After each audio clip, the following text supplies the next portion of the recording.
What's up, guys?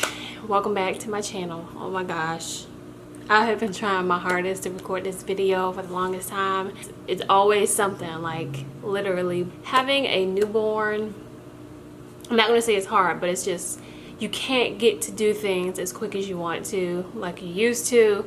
So it's like the baby always comes first, and then I have a dog as well. Like today was just a mess. Like I was trying to record, she started crying, and then he started throwing up, and it was it was a hot mess. So this video is gonna be completely casual. I'm literally just sitting on my bed. My daughter is right here in case she start crying, you know. So I'm sorry if it's not a fancy backdrop or whatever, but I owe you guys a labor and delivery story, so we're gonna get that done today. Okay, where do I even start? Okay, so just to give you a background on the pregnancy, I had a very good pregnancy. I didn't have any issues, any complications, so that was a plus. I passed the glucose test, genetic testing went well, blood work always came back positive. The only concerns that she started to have was towards the end of my pregnancy at 39 weeks, which was my blood pressure started to go up a little bit, and her size. So with that being said, I'm going to just go ahead and get into the story. So I made it up into 39 weeks. So my 37-week appointment was where it basically all started. She, like I said, was concerned with her size, so she wanted me to be aware that she didn't want me to go past 40 to 41 weeks. She wanted to induce me. So for me, I was totally against that. I wanted a natural experience as possible, and I made that known to her. So she suggested if I wanted to have a natural birth as much as possible, she recommended sweeping my membranes. So at my 37-week appointment, at my 38-week appointment, I'm sorry. So my 38-week appointment, she decided to sweep my membranes. I was totally against it, but I did want a natural labor, so anything that will bring on the process of labor naturally, I was all for it. So I let her sweep my membranes. I went about my day. Nothing happened. I did have a little bit of contractions. I remember that day me and Jill went to the movies right after my appointment, and I did have some contractions in the car. I thought they were Braxton Hicks, but looking back, they were actual contractions. So the next day, I started to lose my mucus plug. So that was really exciting. I was like, okay, so this is actually really working. She's actually got things going naturally. So I started losing my mucus plug probably like a couple of days after that. Like it just kept coming out, if that makes sense. But nothing else more. So my next appointment comes around 39 weeks. And of course nothing happened. I wasn't in labor. So she's like, you know, she's still advocating for an induction. She had actually gained 2 pounds in a week. So she was still adamant about inducing me at 40, 41 weeks. She had actually scheduled one for that next week, so we were going to get induced that next week. And she asked that I want her to sweep my membranes again. Sometimes the second time is a charm.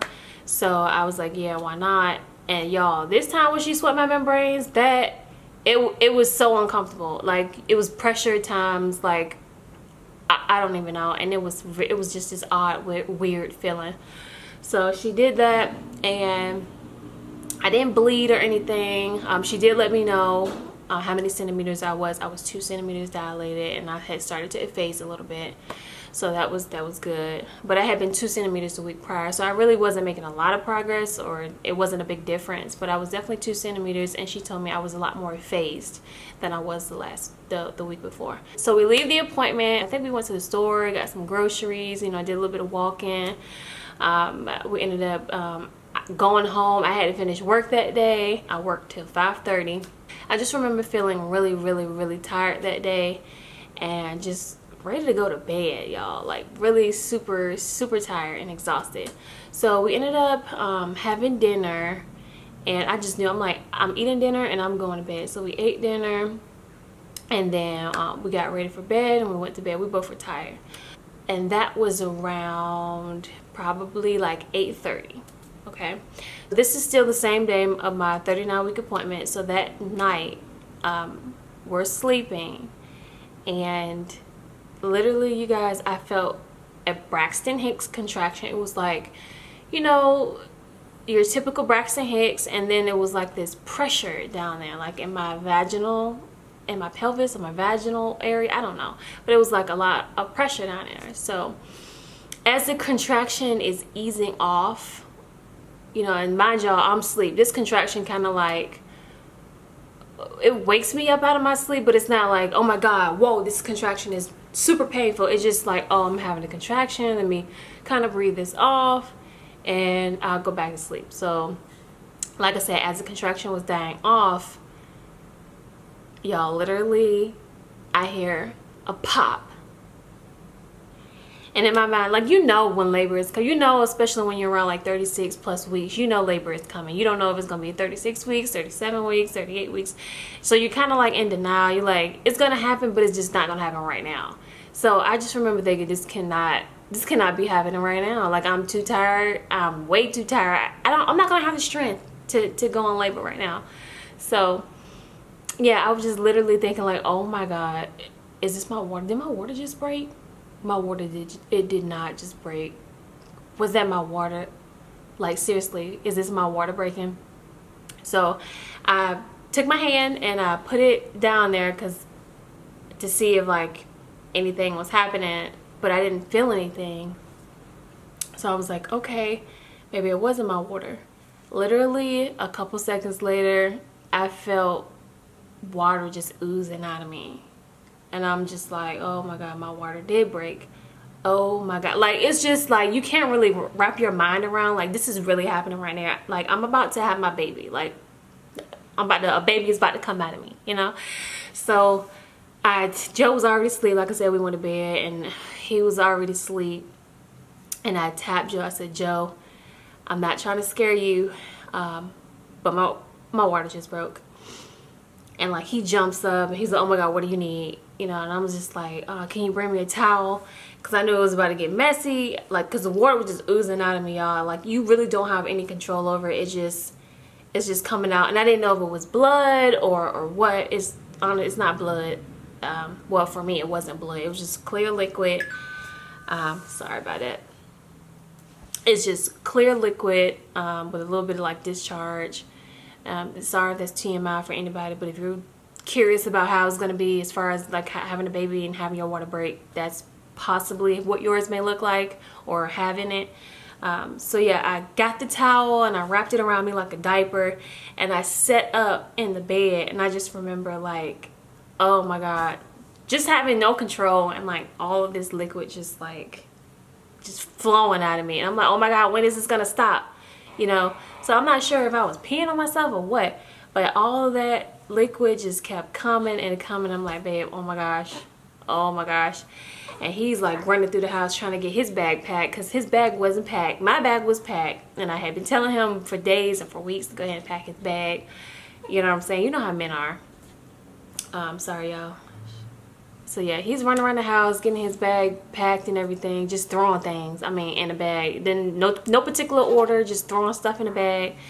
And eventually he got everything together. So I get up and I go to the bathroom and I'm like, okay, I'm gonna at least shower, because I knew I wasn't in active labor and I didn't need to rush to the hospital. So I decided to go ahead and shower.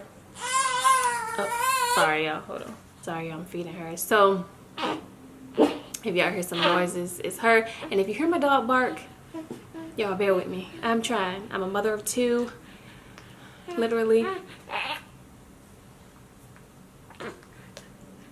Okay. After I shower, I get dressed and I call the labor and delivery and just let them know I'm coming in. I'm already registered and everything. I just let them know my water broke. And it was like, yeah, come on, and you can come on in. Or if you want to, you can labor at home. But my water had broke. I don't know why she recommended that. My water had broke, and my OB had already told me, like, if that's one of the signs, to just come to the hospital if your water break. So yeah. And then after I talked with them and discussed that I was coming in, I called my mom and I told her that, hey, my water had broke. She was confused. She was in the middle of her sleep too. She was like, your water broke. She was like confused. Like, she made me confused, like it wasn't supposed to happen or something. You know, but I understand she was in the middle of the sleep. So I just let her know, you know, what was going on. And then we ended up heading to the hospital. On the way there, I didn't have any major contractions. It was still like, to me, I call all my contractions Braxton Hicks because they weren't painful. So we get to the hospital and we go to labor and delivery, and they asked me if I want a wheelchair, and I'm like, no, I'm good, I can walk, you know. But they ended up rolling me in to triage in a wheelchair. So in triage, basically, they had a triage doctor come in, and they had a nurse come in and ask me a bunch of questions, and they, you know, basically the doctor, he assessed me to see, like, you know, really if my water had broke and ruptured, and sure enough it did, and I was actually 4 centimeters at that time. So me and Joe looked at each other and was like, dang, like earlier today my appointment was like at 1:30 and I was at 2 centimeters. Now, like a couple hours later, it was about, I would say it was around 10:30 was when my water broke, but we ended up getting to the hospital like around 11-ish, because it takes about 45 minutes to get there. So we got there around 11-ish, and I'm sorry if my times aren't accurate, but I promise the most important times will be expressed in this video. So again, yeah, so they checked me. I was 4 centimeters dilated, and I'm super excited because I'm like, yes, I feel pretty good to be 4 centimeters. Really not having no real contractions. This is about to be the fastest labor I've ever had from my first experience. This is gonna be awesome. So after they triaged me and they actually realized that my water broke, they went ahead and admitted me to the hospital and to my room. So we get to the room and they give me a robe, and you know, we just kind of like settle in, not really having any real contractions still, but they are starting to happen, you know, every like 2 to 3 minutes.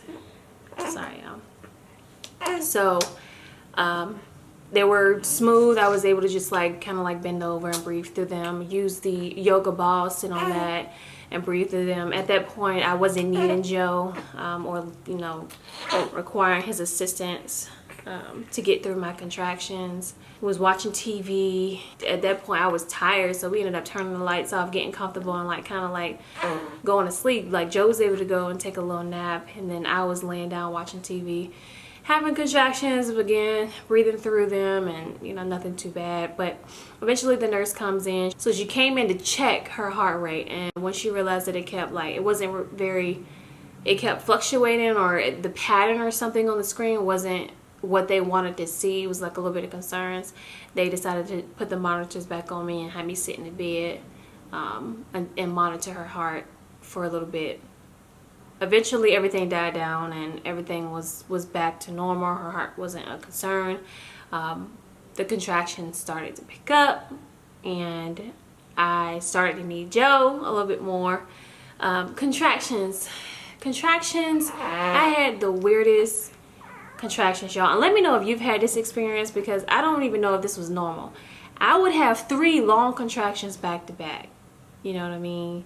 I thought I would have the contraction and then to get a little bit of rest, and then of course you'll have the next contraction. For me, it was like a contraction and then it would ease off for about 10 seconds, another long contraction, and it would ease off, and then I would have another contraction, and the contractions lasted, I'm gonna say, it felt like a minute, but it probably was like 45 seconds to a minute, and then with little to no rest, and it would be like 3 of them back to back.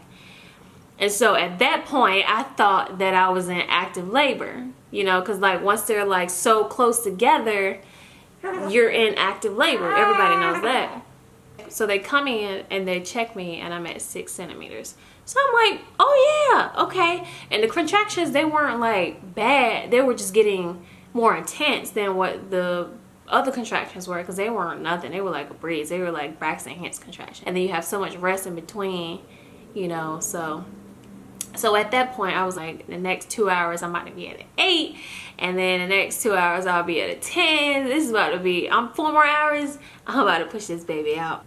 Yeah, right. So another 2 hours go by, and I'm contracting, and they're getting stronger, and they're getting intense, and they're back to back. I'm not getting any rest. I'll get through one contraction, have a second to take a breath, and then I'm into another contraction, take a breath, and I'm into another contraction. Oh my god, y'all, that went on for at least 2 hours, and I'm holding on to Joe, and I'm moaning, and you know, oh, Yes. And so the nurse comes in and she's like, all right, I'm gonna check you. And y'all, I'm so excited because I'm like, I'm at an 8. I know I'm at an 8. She checks me and I'm still at a 6. I'm like, all right, I got this. I'm gonna get through this. The contractions are intense, but I got my husband right here and he's coaching me along, and he's, you know, right here guiding me, and I can hold on to him. And the moaning, like the moaning gets me, it was getting me through. And I was on the yoga ball and it felt good, and I was in control of my contractions, and I felt even though they were intense, I was okay. So we're contracting and they are intense, and I'm like, my moans are getting a little bit louder. I'm not screaming or anything like that, but they're definitely getting a little bit more louder, just so I can get through the contraction. I don't know what time it was, and she comes back and she checks me, and again, I'm having high hopes because of how much pressure and intense pain that I'm having. I'm progressing very well. She checks me again, you guys, and I'm still at a 6. So at this point, I'm a little discouraged, and I'm like, oh my God, I'm in so much pain. I don't know what I'm gonna do. But I had prepared for this moment. I had listened to so much hypnobirthing, and I was just ready for this experience. I was gonna get through it. Like, my mind was just so prepared, and I was so ready to take on every bit of this experience and the pain. So I was like, I'm gonna keep pushing.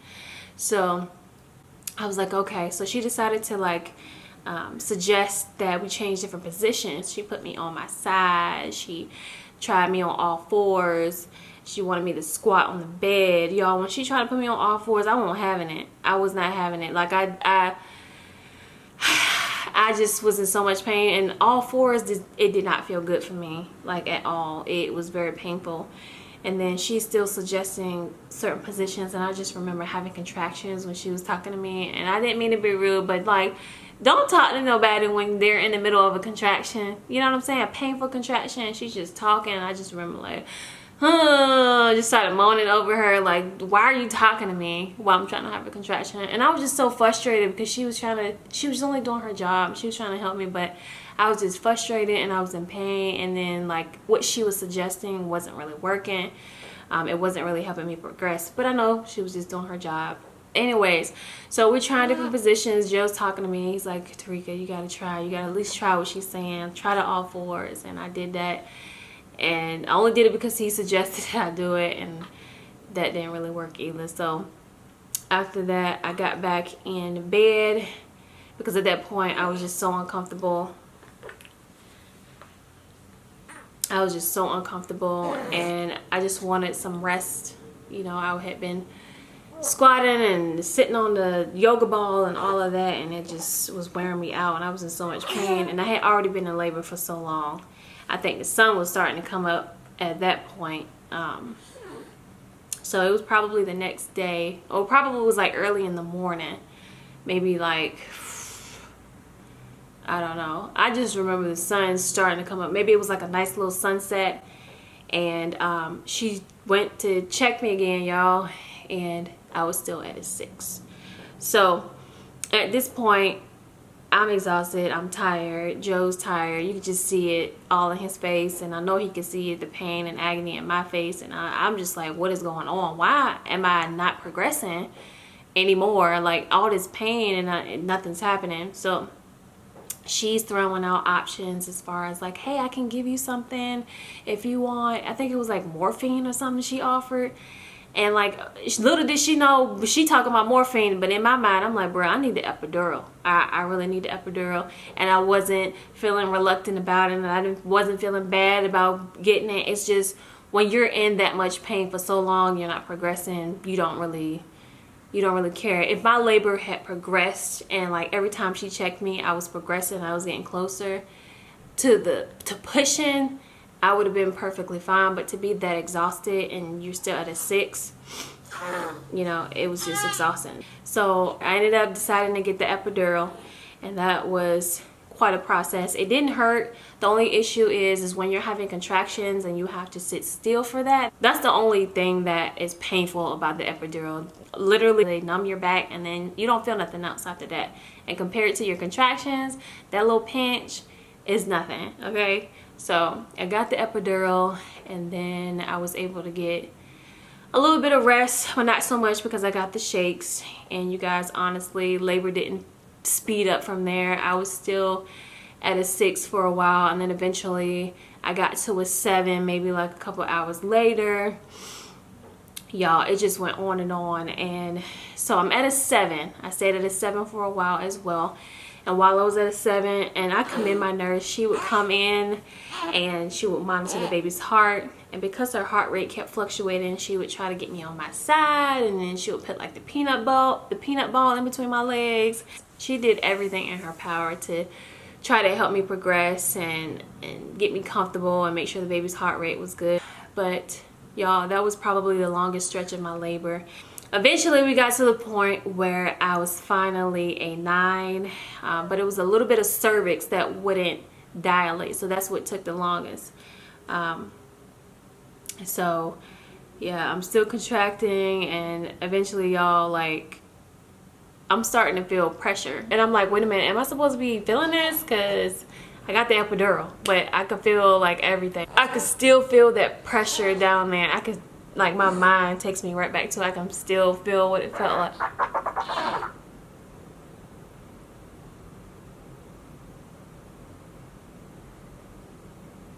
So I remember her saying it was going to be around 7:15 p.m. This is 7:15 p.m. the next night, y'all. That's how long I was in labor. So it was 7:15 p.m.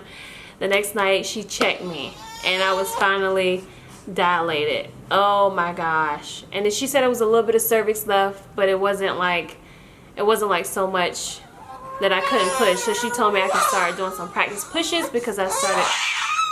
So we started practice pushes, and those were pretty good. She would have me pushing like sets of 3. That third push was always weak because by the time then the contraction had wore off, and I couldn't really feel where I was pushing, or I didn't have anything to push against. So we did some practice pushes, and eventually, like, I'm about to push this baby out. So she called the doctor and tells the doctor to come on in. By the time the doctor get there, I'm like, freaking, the head is like right there. So I would say I started pushing around 7:30 p.m. Eventually, I got a good few pushes in, and she was out. She was born at 8:06 p.m. So I would say I pushed for about 36 minutes, a little over 30 minutes. And oh my gosh, the feeling of completing your birth, the feeling of your child finally coming out and just laying on your chest is probably one of the most overwhelming but most beautiful experiences that you could ever experience in life. I was so happy. I was so relieved because that was the most intense experience I had ever experienced, and it was so long. And y'all, I had went through a few nurses, and my nurse, it was the end of her shift and she was supposed to leave, but she wanted to stay, and she wanted to see my daughter born because she had worked with me for almost 2 days, really, almost a day and a half, really. So she ended up missing her son's game just to stay and watch my daughter be born.